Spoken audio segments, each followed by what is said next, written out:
It appears as though I am live. So hello and thanks for tuning in to the 14th weekly live stream. And I'm looking forward to showing you some awesome guitars today. Whether you're watching with me right now or you're watching this in the future, thanks so much for tuning in. And if there's too much talking for you or too much waiting around for people to show up, definitely check out the timestamps, which you'll see in the description of the video and also along the timeline of the YouTube bar there where you scroll around, and you'll be able to jump to whenever I really start playing and introducing each guitar. Just want to get that out of the way so that you're not waiting 15 minutes for me to start playing an instrument. For those of you just tuning in now, welcome. I'm going to give everyone a few minutes to join here. It's a little bit of a weird one because it's been, since before the new year, since well before the new year, since I've done a live stream. I was visiting Tampa, Florida, where my family is, both my mom and dad and brother and nieces.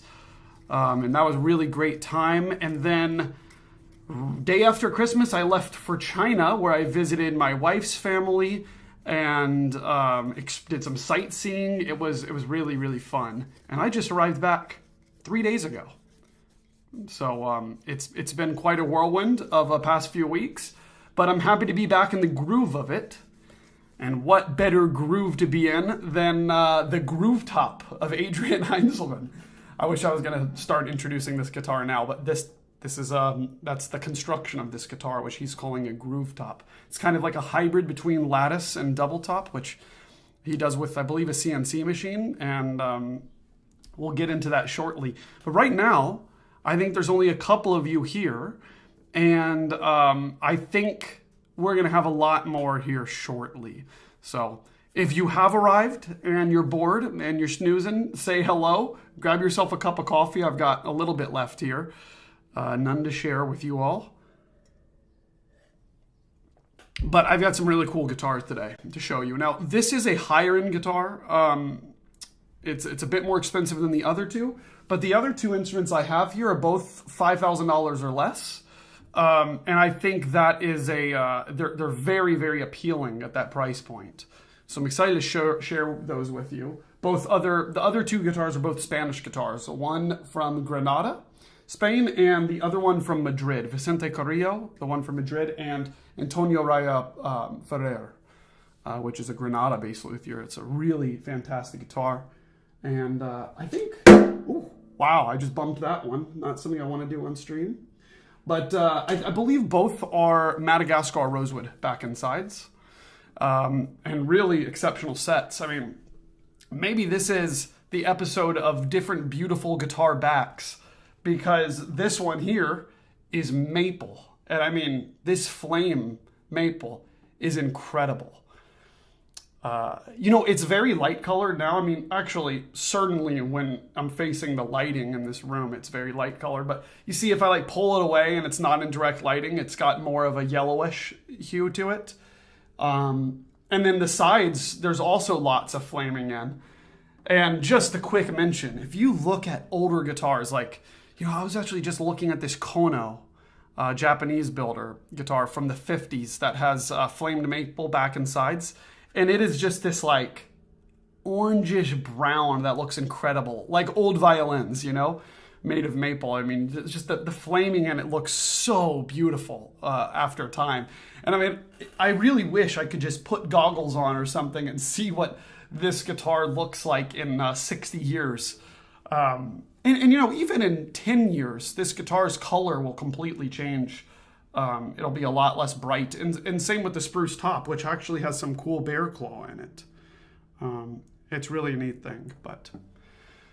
Well, okay, we have a few people that have joined in here. If you are here and everything sounds good to you, then say hello. Let me know that you're able to hear me and see me well.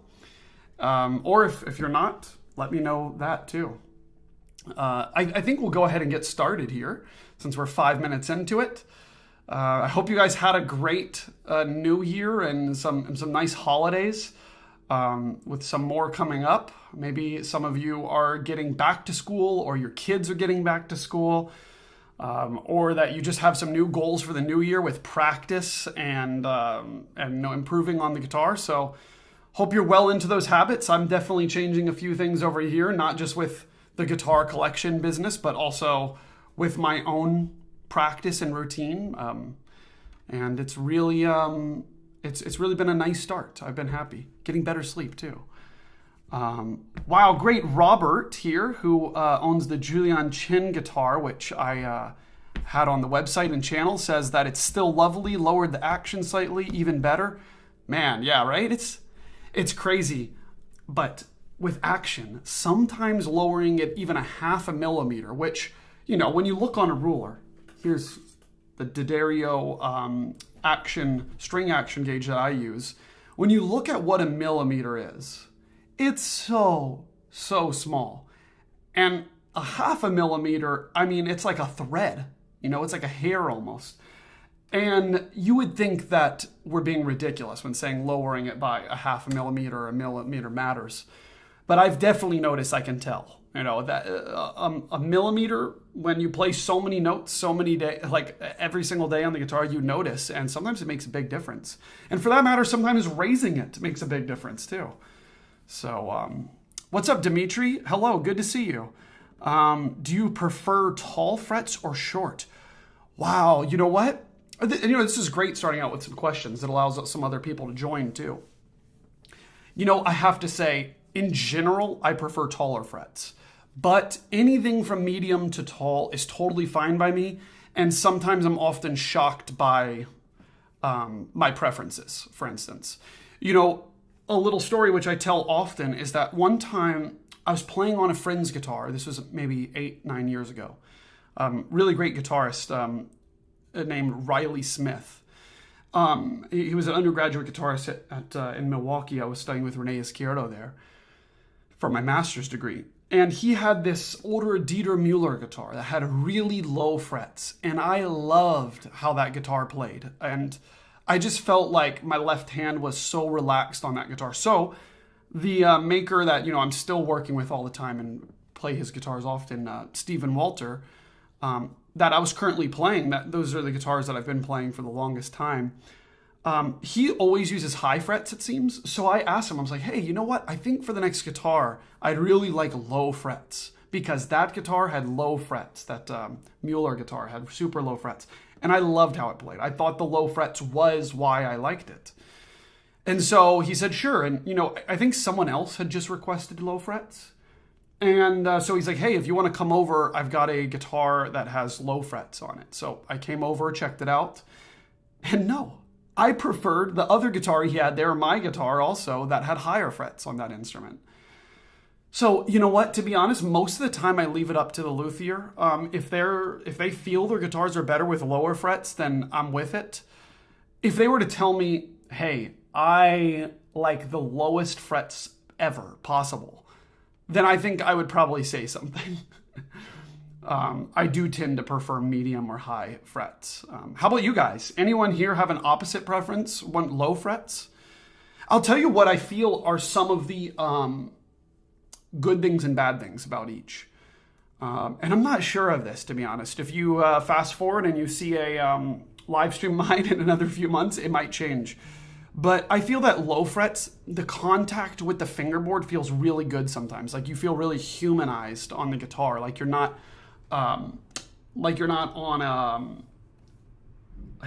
balancing on something. You know, you've got real contact with the wood. This is a really beautiful feeling.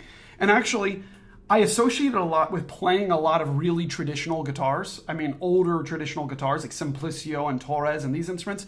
Because a lot of the times, if you're playing one that has the original frets on it, or you know, trying to be close to the original, they've either worn down a lot or whatever has happened, and the frets are very low.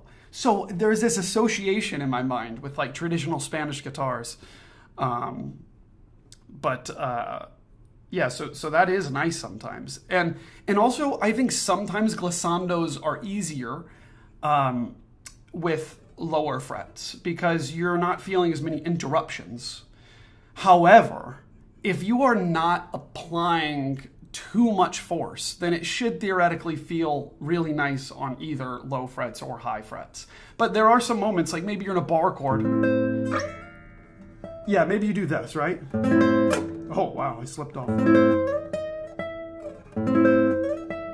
Where you're in a bar chord where you're applying a lot of pressure, it's nice to have medium or high frets there, I think. Anyways, yeah, it's really tricky, and it's kind of a magical thing that I most of the time leave up to the luthiers. Let's get started introducing these guitars. Oh, Dimitri says, I prefer 6105, but by far the same Steve Walter and Douglas Scott. Yeah, I really like those two. I wish I knew the exact Dunlop number, like 6105, that I prefer, but I normally just say high, medium, high frets. Let's start off with the first guitar of today. First, I have to say, all three of the instruments I'm showing you today, I have never played in a live stream. I've never even posted in the story on Instagram, or definitely not on the website yet.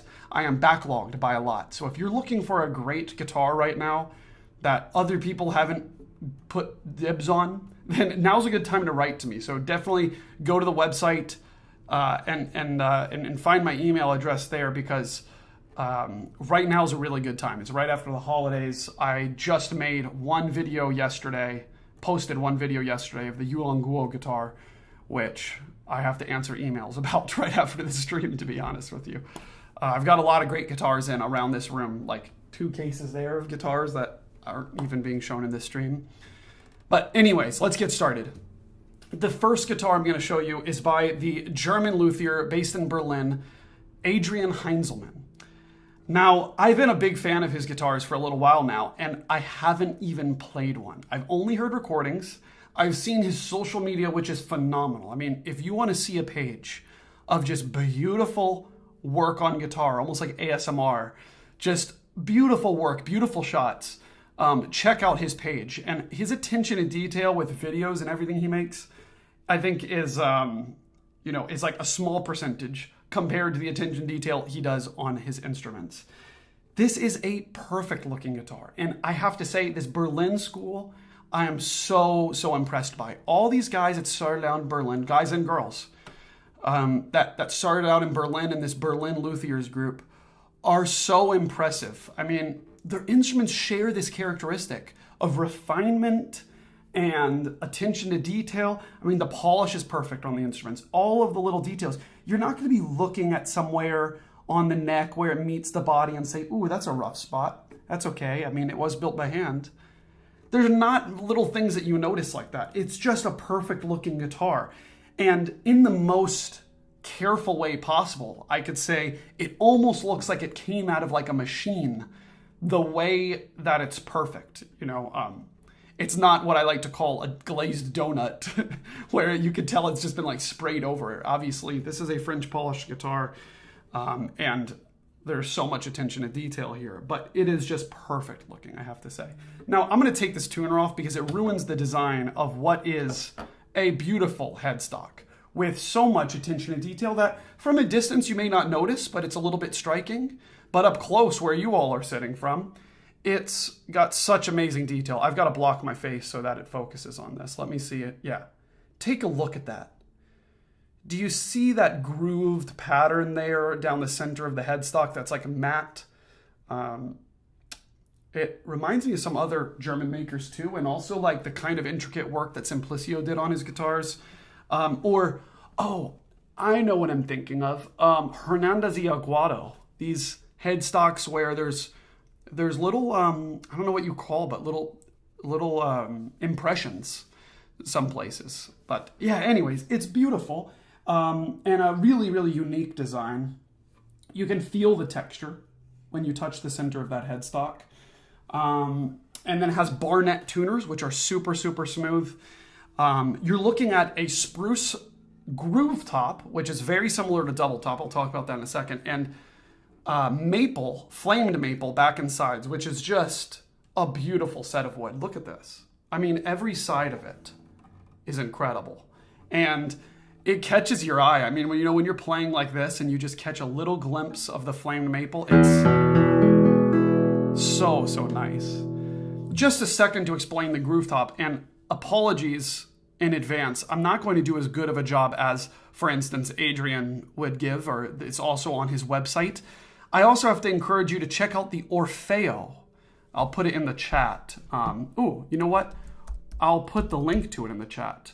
Orfeo Berlin Luthiers. I bet I can find it there. Orfeo magazine number 22. I think this is it. Yes.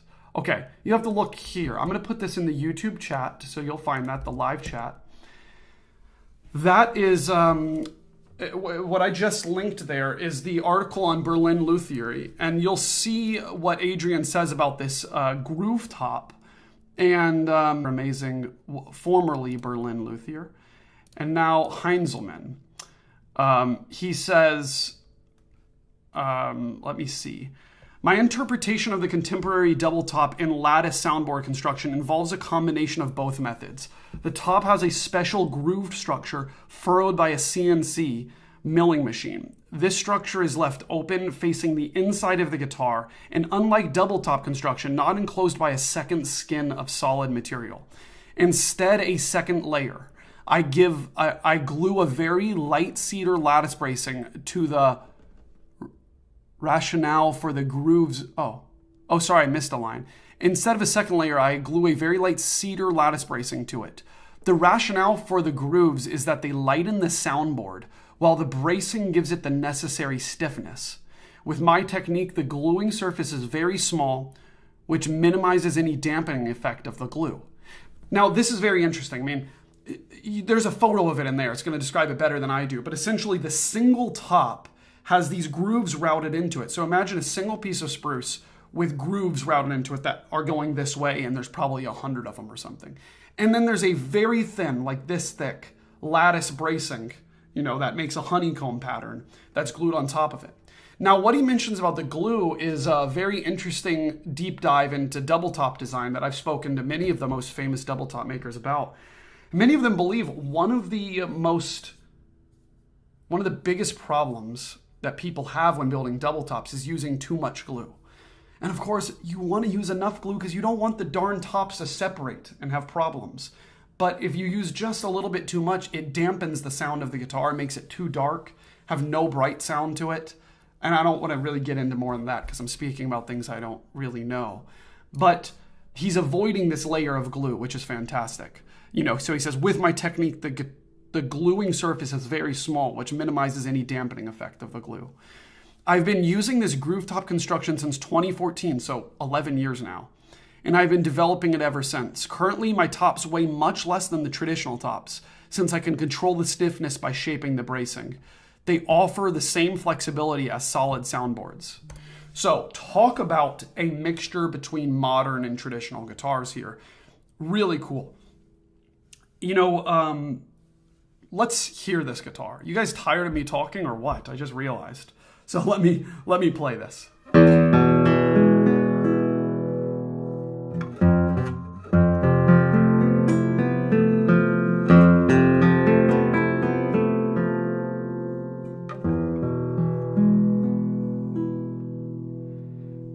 It has a really traditional sound to it, but with so much more volume. Sorry, that's gonna sound like garbage to microphones when I strum because I've got it pretty hot right now. I've got the preamps turned on. Listen to this. You know what? I'm gonna bring up a little bit of music so I'm not embarrassing myself with my memory. No, forget it.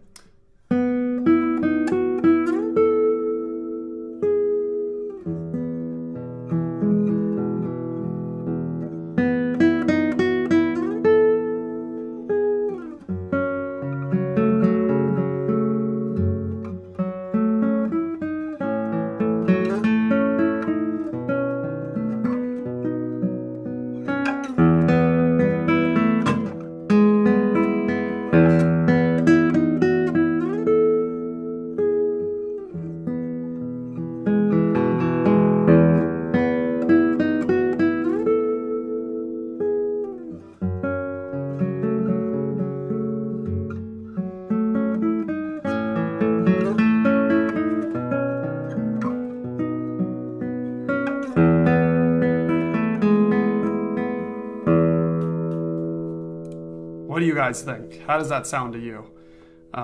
What's up, Drew? Good to see you here, man. Yeah, this is really impressive. I'm going to tell you a couple of things, actually, might be interesting to you, especially Drew, with playing Blackwell's. It reminds me of Blackwell's guitars in that, unlike some double tops, which this is not a criticism of other styles of double tops, I enjoy these too, but it's not so hot, like it's not so responsive. Wow, that's going to sound like a negative thing. It's not, because sometimes double tops get almost overly responsive, in my opinion, you know, where it's just like, it just shoots out of the guitar, which does make playing sometimes a little bit easier, but it's uncharacteristic of super traditional guitars. This super, super fast response that some double tops have. Whereas, you know, this maker, and I have to say similar ones like Dennis Toltz, Martin Blackwell, Antonius Mueller, they're hot. Maybe Mueller is a little bit more on the hot side with a quicker response. This one's slower response, and it makes it feel very, very organic. You wait for a second for the note to bloom. So, you know, if I go like this,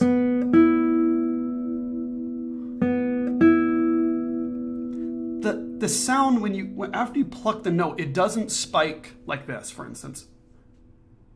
It doesn't do that, which a lot of super responsive double tops do. It's a huge peak, boom, drops right back down, right? This one kind of goes like this, peak, and then slowly fades like that. That's what I'm interpreting from the sound either. I wonder if you guys feel the same.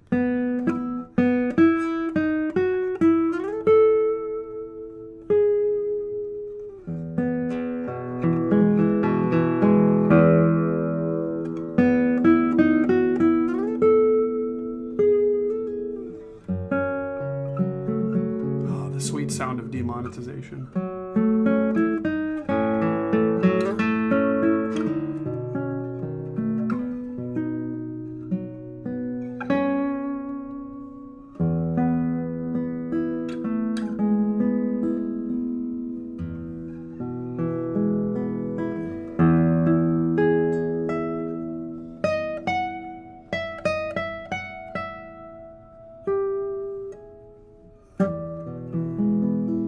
It's incredible.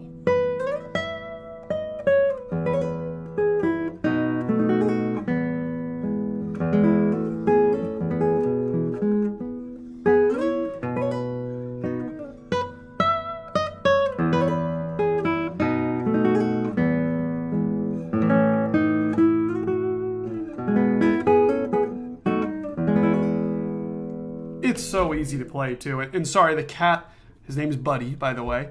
He's very intrusive right now because it's cold here and he's very needy. So he's like, why is this guitar on your lap? I deserve that spot. So that's how he's feeling now. So I wouldn't be surprised if he starts complaining. Anyways, about this guitar from Heinzelmann, I mean, I can talk for another hour about it, and I haven't made another video. I haven't made a video on it yet at all. This is really the first look. It's really, really nice. And I have to say the shaping of his neck is C-shaped, thin like I like it. The only problem with this guitar right now is that the first string is carbon, and I really like nylon. So I'm going to change that and see how it goes. These are the strings that I got this guitar with. So they are not really my preference, but I'm looking forward to changing them. Actually, I believe these are knoblock, which sound pretty darn good. I can see from the second string having that red end. The basses sound great.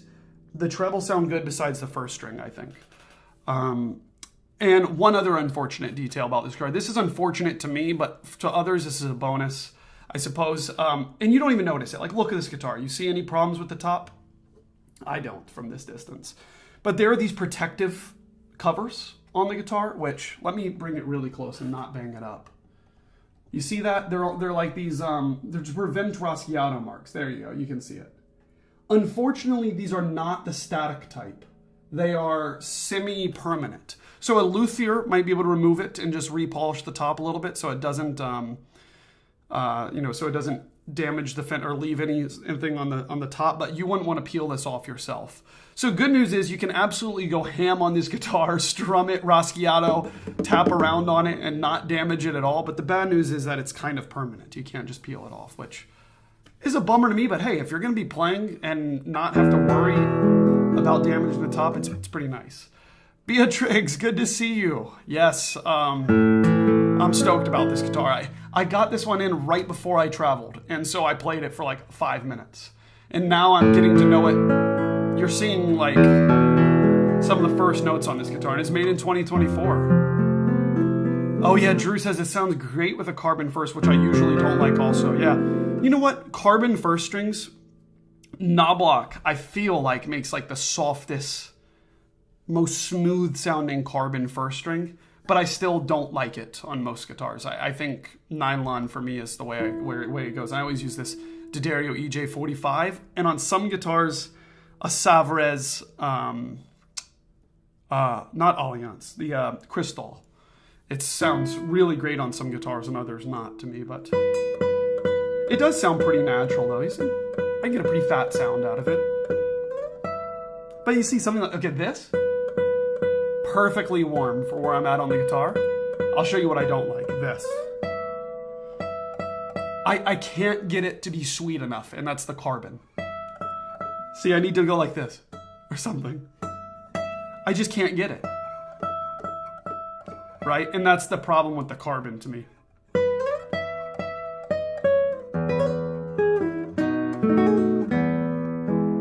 Yeah. Oh, you played a Heinzelmann guitar before and it was awesome, Beatrix? Yeah. My gosh, this is my first experience with it. I've heard so much. I have friends and colleagues that have great ones. And this guitar is actually not one that I ordered. I have one coming from him, which I've waited quite some time for, in maybe next month or something. Him and his wife recently had a baby. I think it's really slowed him down too. But it's really cool. And I can't wait. I'm getting a cedar top with, I can't remember, maybe Indian or Madagascar back and sides.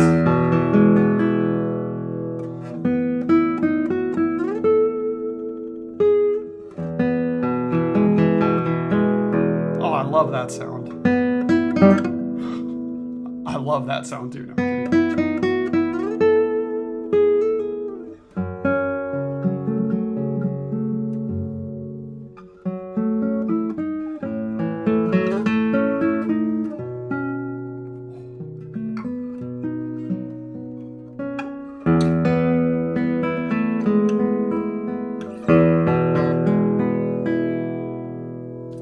Boy, am I lucky to be doing this, to be able to play these awesome guitars. Sometimes it's a pinch me moment trying, playing on these great guitars and thinking like, oh gosh, I got to sell this thing.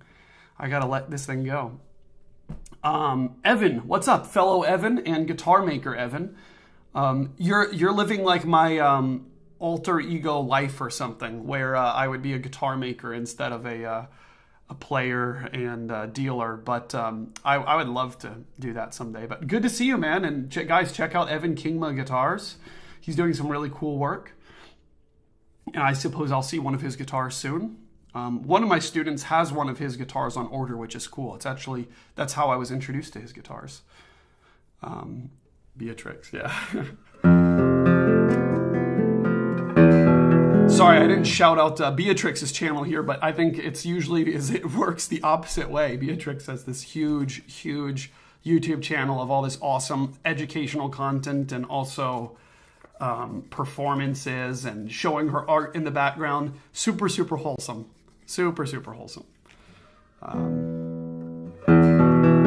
Okay, should I get to another guitar? I'll just point out some other interesting things about this one. One is a very high break angle. If you guys want to get nerdy here, we can. A really high break angle here at the bridge going to the saddle, which the saddle is also leaning a little bit this way. I really like that there's so much saddle here for adjustment in the future. Maybe you can see back there you can see some big pearly whites back here. If I need to lower the action on this guitar, which I don't, let's see, I'm going to try to guess. I think it's 3.75 and 2.8 millimeters. It's the perfect action, really. Yep, maybe closer to 3.5. And let's see, also 2.8 or so. It's perfect action, but sometimes over time, this guitar is made in 2024, maybe in a couple of years, the action, because of weather or the way the guitar adjusts or the pull of the strings on the bridge, maybe it'll lift a little bit, and then the action gets high, and I love that there's room to adjust here.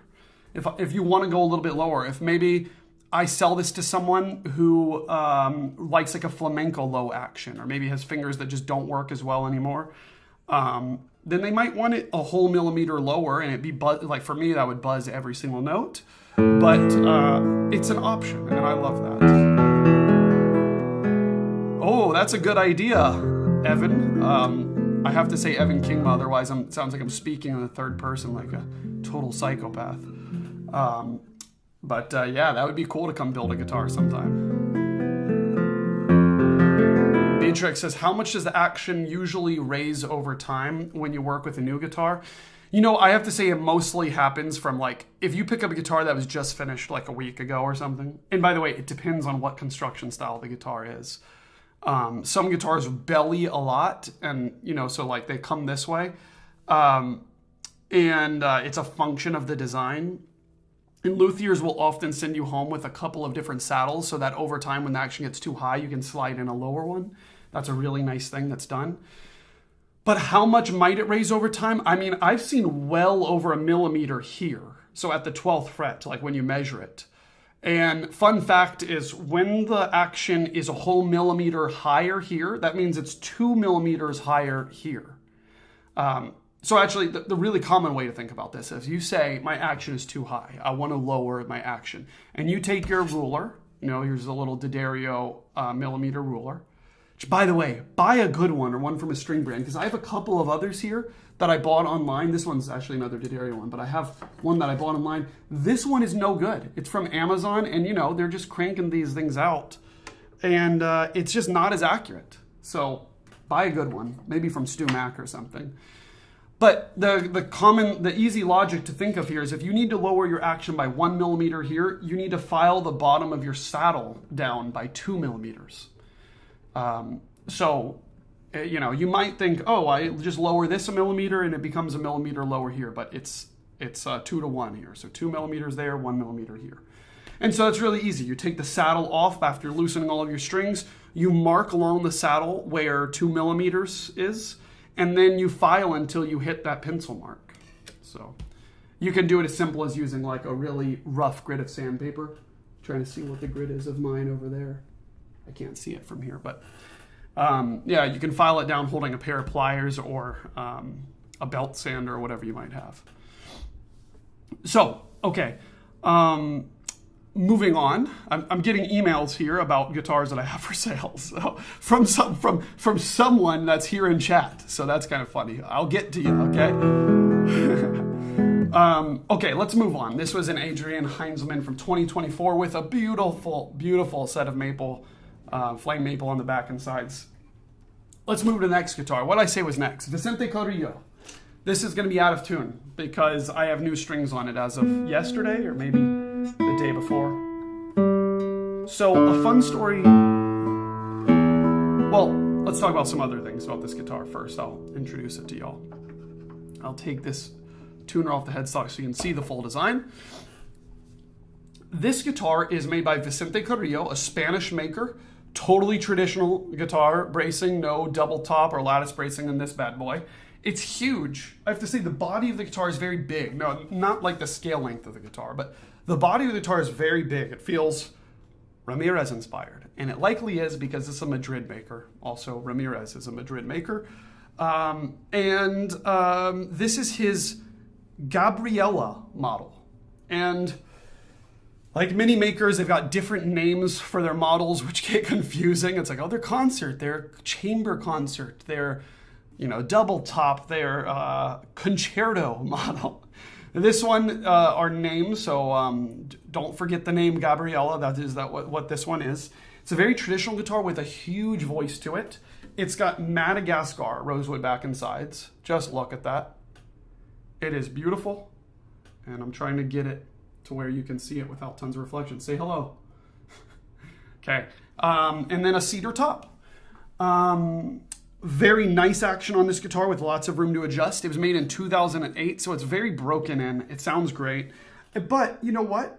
The person that owned this guitar before is a collector, which has now many of the most famous guitars in the world.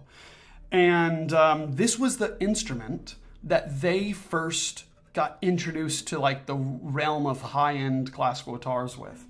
And it's a really nice guitar, and he keeps super good care of his instrument. So I could lie to you and tell you that this guitar is brand new and sell it as such, except when you look at the label, it says 2008, so you would know there.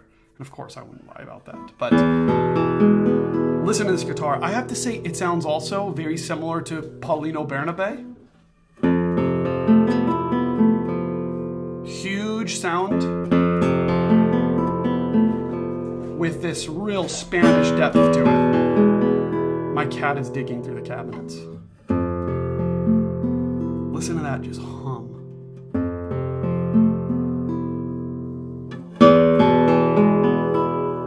Wow.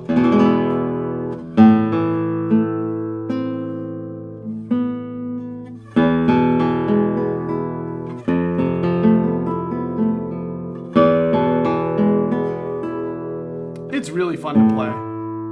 The neck is not as thin as the Heinzelmann's, but it's very easy to play. It's rather C-shaped. Maybe it has a little bit more shoulders to it, making it slightly D-shaped, but there's no rigid edge here.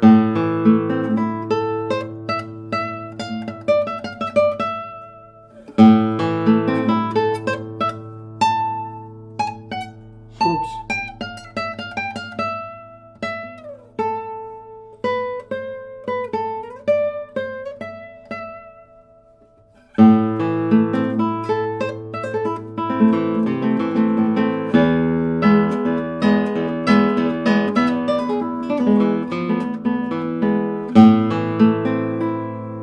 Nice, right? By the way, this guitar, while it's not on the website yet, it is $5,000 and below. So it is a not expensive instrument compared to like many of the instruments that I'm showing on this channel. And it is a consummate it's a consummate concert instrument. I mean, it's got plenty of volume, really great playability, and it's extremely colorful. I mean, it's hard to beat the palette of these amazing Madrid, Granada-made Spanish guitars. I mean,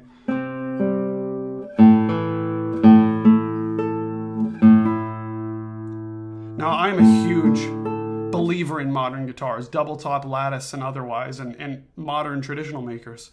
But something about traditional guitars, just like it makes it feel like sometimes the modern guitars are all just trying to emulate the color palette of some of these really traditional guitars. So if you're just a fiend for a huge palette of colors, this is such a great choice for you, even if you already have a great modern guitar. I mean, you never stop looking for them and finding new stuff that sounds like you can use it in your music. Like, you know, that piece I was playing earlier.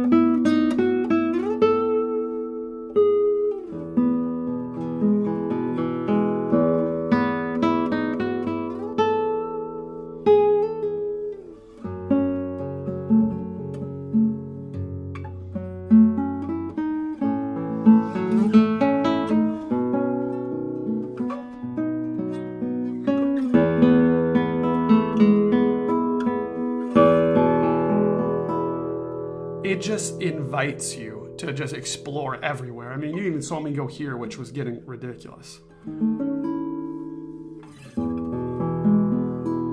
But it's usable. There's definitely some guitars that when you pluck here, it's a completely useless sound. Like, you just look like a very silly for plucking there. You look and sound silly for plucking there, but you don't on this guitar. See, this is a very different sound from here to here to here.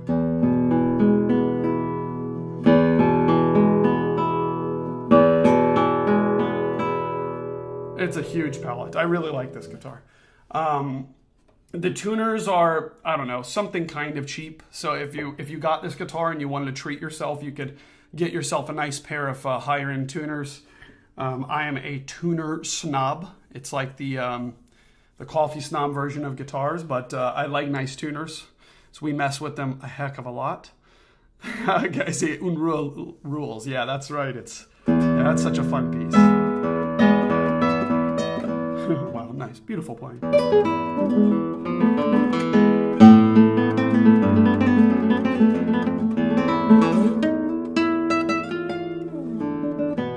That's Can't Cut It rubato for you.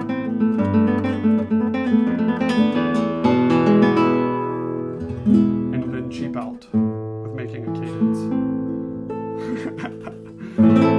It's early still over here, okay?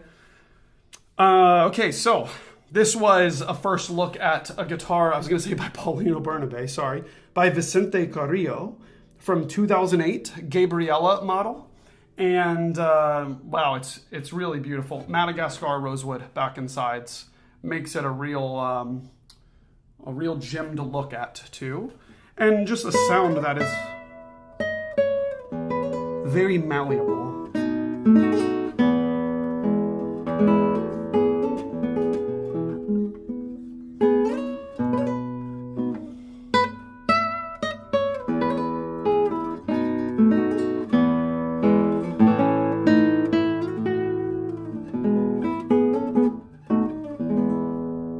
Wow. Okay, what do you guys think? This was Vicente Carillo. Now, we will go to the last guitar of the day. And unfortunately, the last guitars always get the short end of the stick because I start running out of time. Monday through Wednesday are my teaching days. And unfortunately, I decide to pack my schedule even more. Life just gets busy. Wow, okay, so we got a very different sound here out of a guitar made by Antonio Raya Ferrer. Now, I admittedly had not played one of this very well-known Granada maker's guitars before. This is my first experience with them, and I received this guitar in a trade for a much, much more expensive guitar. They were looking for a super modern guitar, and they'd kind of had a bunch of traditional ones already. And I was very pleasantly surprised with this guitar. I had no idea what to expect. I thought maybe it would be a guitar that is a little bit less refined or like quickly built or something. I don't know, some prejudice that I had. But it's a very impressive guitar. And I got to point out to you a few details that are just special to me about this instrument. I mean, one, I would like to say that the rosette is Hauser inspired. You know, when you look at that rosette, I think Hauser, at least. Maybe like it's the size of it and of course also some of the patterns. But one detail I want you to see, which I am a little bit perplexed by, is the tie block and the wood that's used in the tie block, which is encapsulated by this pearloid border. Look at that. So look at it real close. Let me get it in the right light. Yeah, do you see that? Let me try to straighten things out. There. It's got this light strip of wood there that matches the wood that's on the bridge. It seems like if you were to not build a guitar and you were just going to have this piece of wood that goes across without all the saddle and tie block, that is the piece that would be right there on this piece of wood, which I can't say that I've seen before. Of course, people that use ebony tie blocks or something, or ebony bridges, or sorry, not even ebony, but like real dark rosewood, you would just never notice. It would just look kind of flat. But the fact that there's some figuring there is just such a beautiful detail. You can see it from fairly close up. It just might be hard from, back here. That's really nice. It's got a Madagascar rosewood back and sides with some sapwood down the middle, which looks great. It's kind of cool. We've got two Madagascar rosewood guitars here. I guess this one that I'm holding from Granada is a little bit brighter colored, so you can really see it. It pops at any angle. And then the headstock, which I've got a tuner mounted to here, unfortunately, but it's got this same, maybe it's a maple or koa sapwood, I'm not sure, going down the center of the headstock.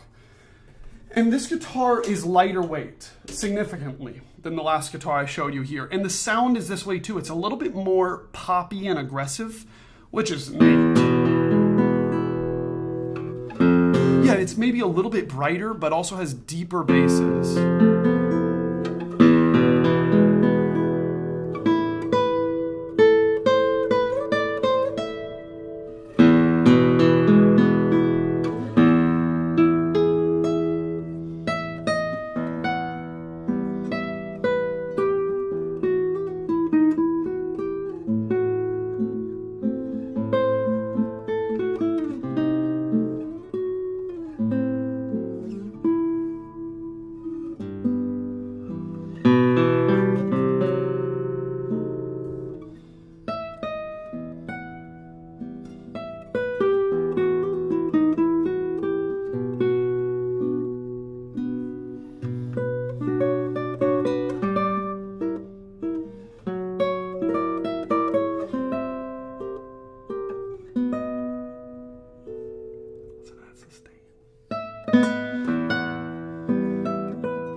there's something really nice to explore in this instrument.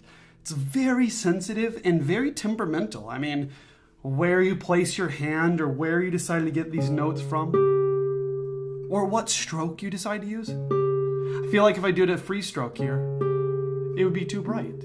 But I did a rest stroke really close to the fingerboard. And it still has a brightness that makes that note really clear, and the melody just sing.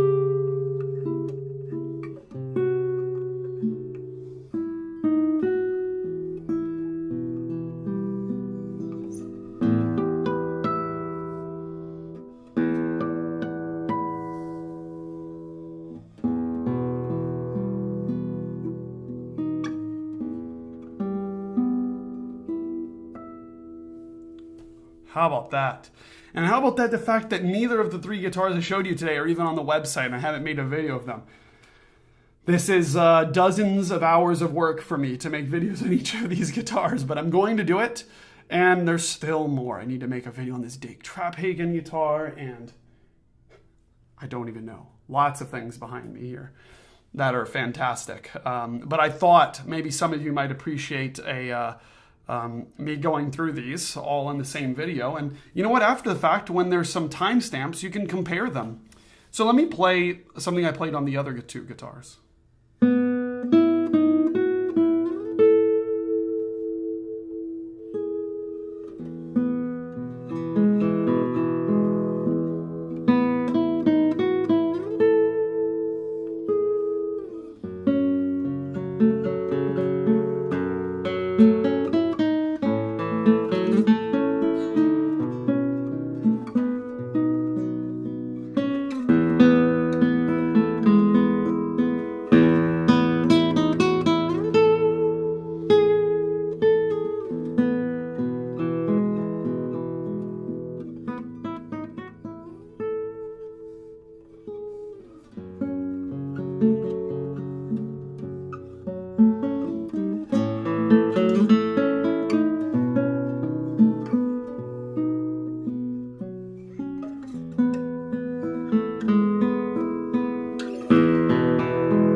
Beatrix says, oh wow, I can't believe we can hear the vibration of the sound in the air so well. I can't even imagine how rich this must sound in person.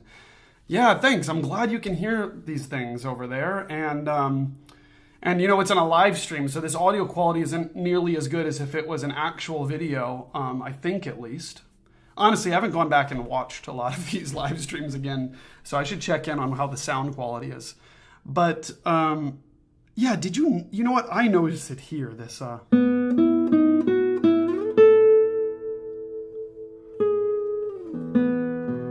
any of these high melodic notes.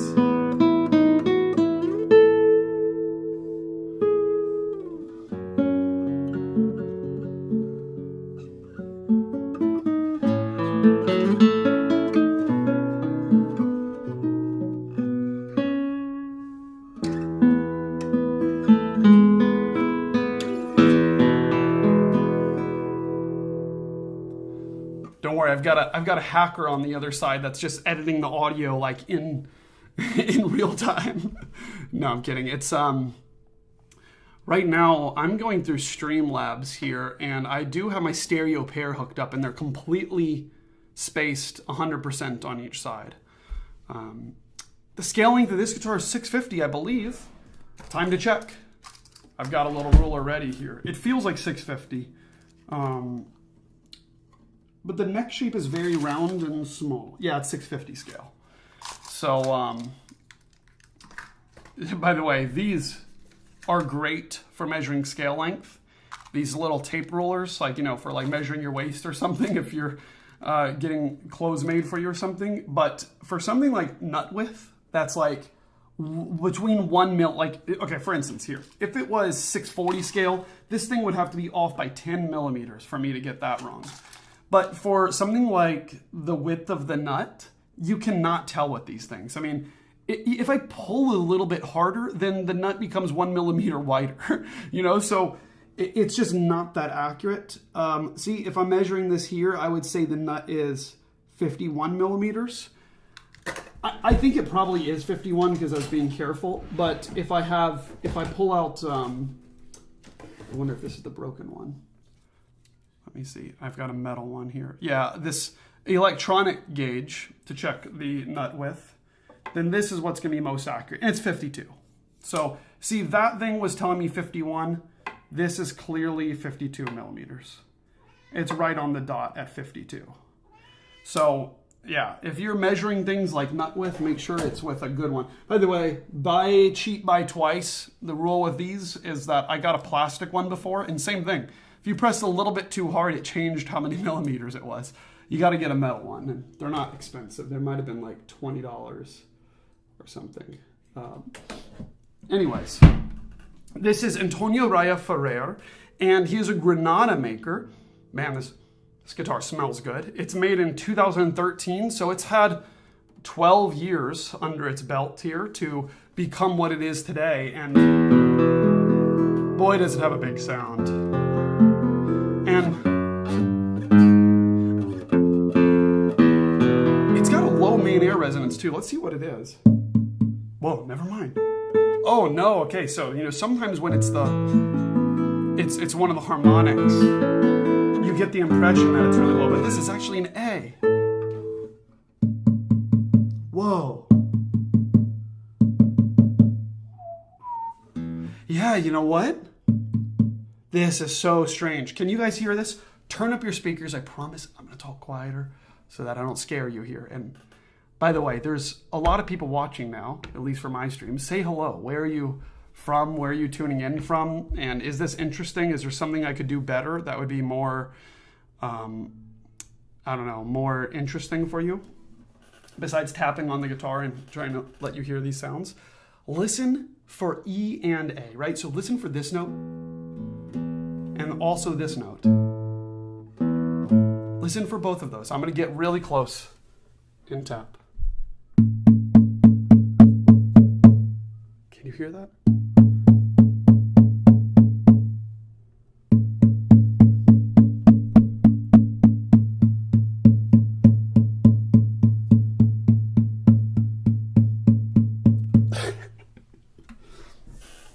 I was just thinking, what if I just started chanting something there?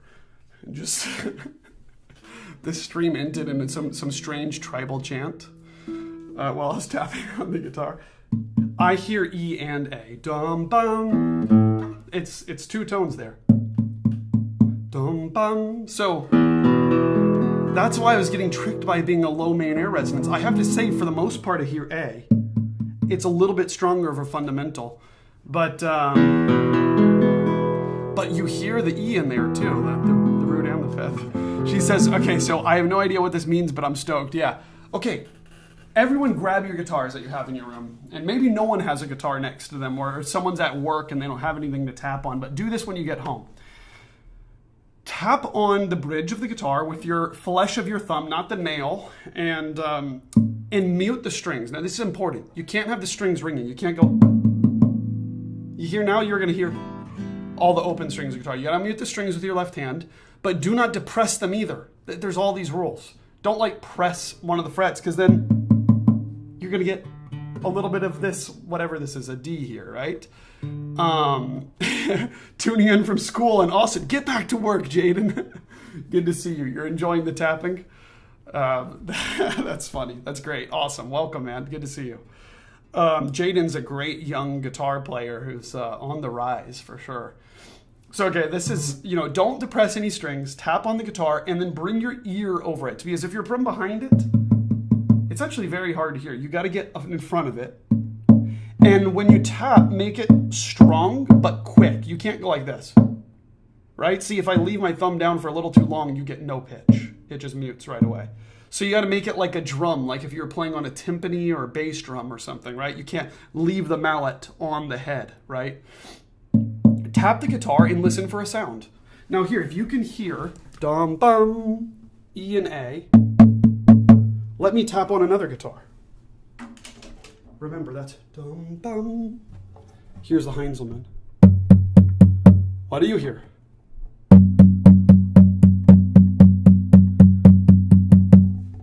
Dum da da da dum. Ah, G. Yeah. Yeah, this one sounds like G to me. Actually, now I'm hearing it a little bit lower. Sometimes it's not so clear. Dum dum dum dum dum. Yeah, maybe it's more like F sharp.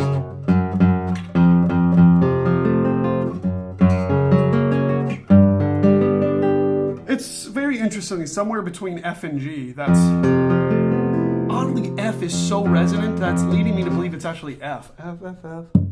No, it's not, it's higher than that.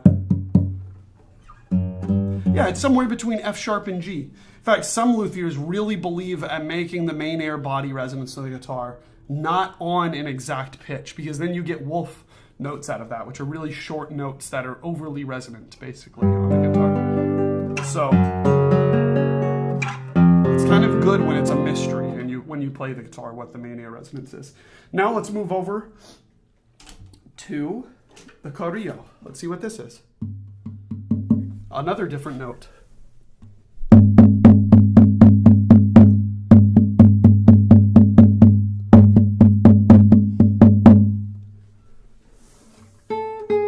G sharp.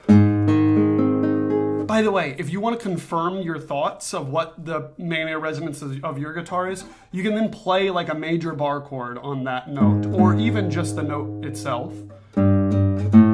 In general, it should be a little bit stronger and more resonant than the other ones. If it's dramatically more, then sometimes it's a bad thing. But when I play this G sharp, my thought of it being G sharp is so confirmed. It's very resonant.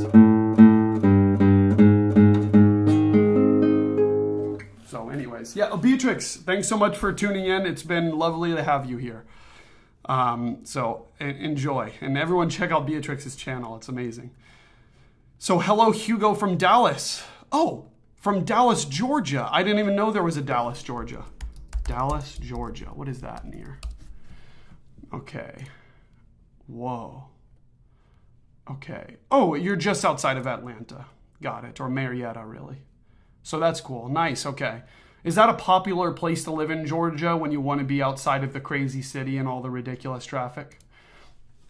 But anyways, thanks so much for saying you love my videos. I'm super glad. I have fun making these, and I'm just glad that some people like them.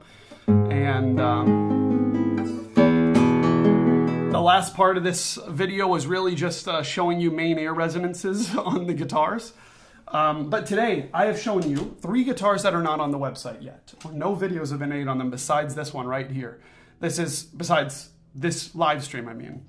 First, I showed you this Adrian Heinzelmann with a groove top from the year 2024. It's like a mixture between a double top and a lattice brace guitar. And then I also showed you this Antonio Raya Ferrer guitar. Raya? Yeah. From Granada. Really fantastic instrument with kind of both an E and an A main air resonance. So you hear 2 tones in it. So you get this really great depth to it. And then I also showed you this Vicente Carillo from the year 2008, made in Madrid, Spain. It's a Gabriela model. And this guitar and the Antonio Raya Ferrer are both $5,000 or less. So if you're looking for a great traditional guitar for not so much money, definitely check these out. And the Heinzelmann is quite a bit more than that, but it's an amazing instrument, as you all saw. Thank you so much for tuning in. There's going to be another video this Sunday of, I don't know which guitar, actually. I think Dake Traphagen will be the next video I have to make.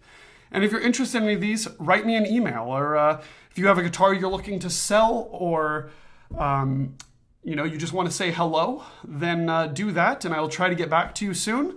pretty backlogged as it is right now, but it's been great to catch up with some of you, do another live stream. I really have fun. It's been exactly an hour, so I think it's about time for me to tune into some other things and get to some teaching today. But thanks so much for watching, and I'll see you all in the next video. And bye-bye. Check out the most recent Yulong Guo video that I made. And I'd love to see you there in the comments, and talk